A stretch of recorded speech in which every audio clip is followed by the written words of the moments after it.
Who are you? What's your role and where do you work? Hi, I'm Gautam Raj Moktan. I'm looking at the AI/ML platform services at Nokia Enterprise and Services Cloud. A Kubernetes setting can look wrong, but still feel risky to change once it's already in production. Requests, limits, auto-scaling, or probe. What would you tell a team that sees the problem, but is nervous the fix could cause an outage? I would not worry too much about the fixes in those parameters, those resource changes.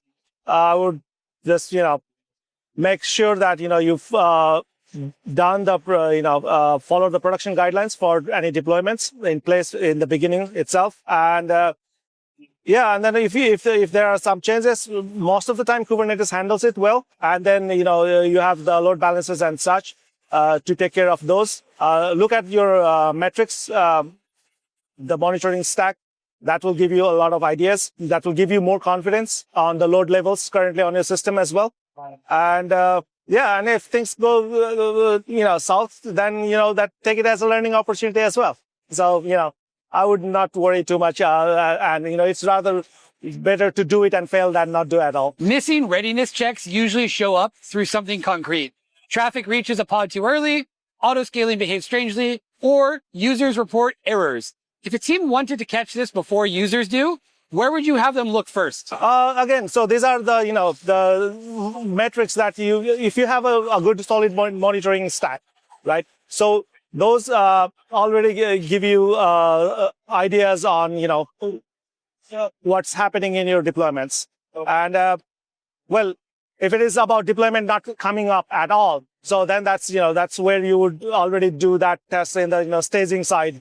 And during development or staging already, and then you have the UAT side of things to cover those bases.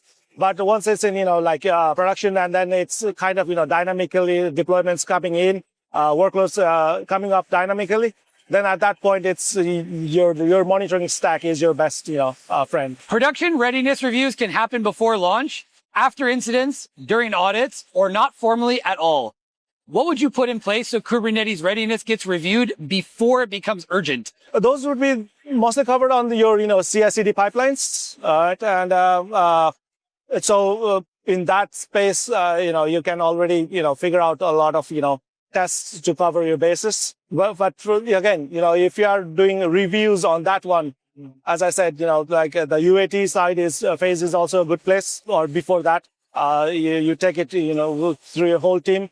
And it's kind of like, you do your UAT with your own team first before, actually the user. You pretend to be the user yourself.